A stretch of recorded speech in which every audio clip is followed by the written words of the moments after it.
What's up, guys?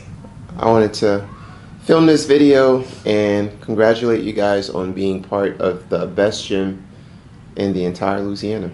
Um, and I'll stand on that.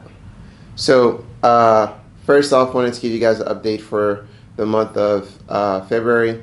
So we're wrapping up our strength progression, and hopefully before the month of March is over, we are going to be done with our strength progression and we're going to be maxing out a lot of those lifts, and then we'll see how much progress we made in that time.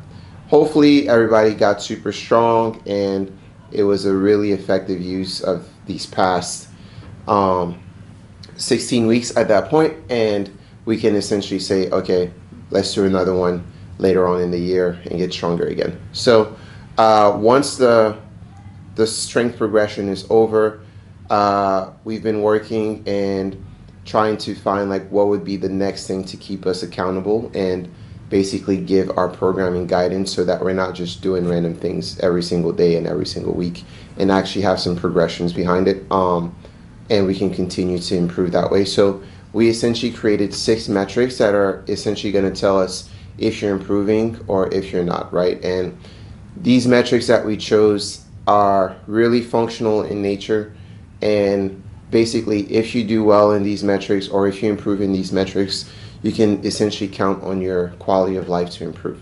So the 6 metrics are going to be, first one is going to be overhead squats.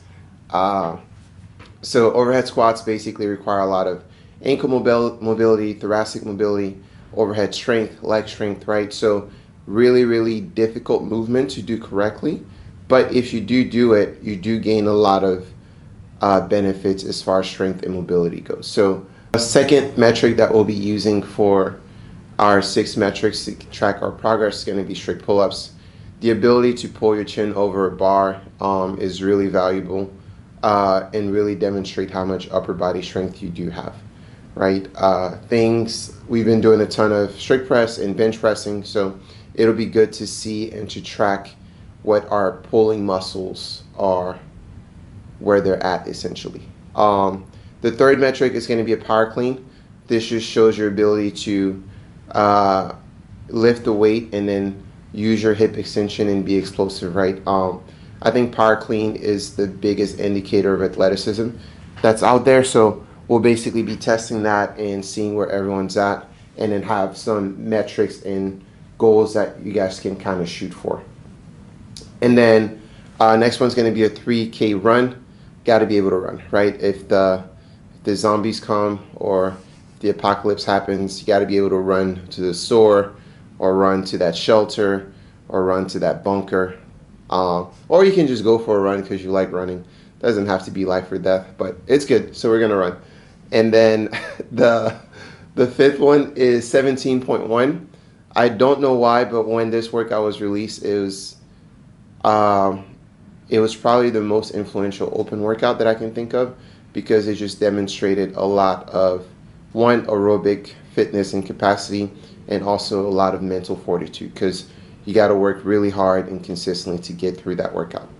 And then last one is just our in-body score, right? So when you complete your in-body, gives you a score, and that score is based on your body fat percentage, your, what is it called?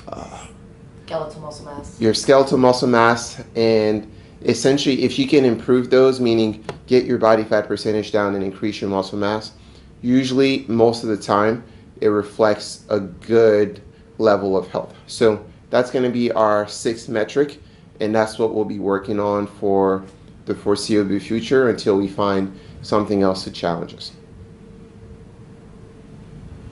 That's it. That's it. See you guys at the gym.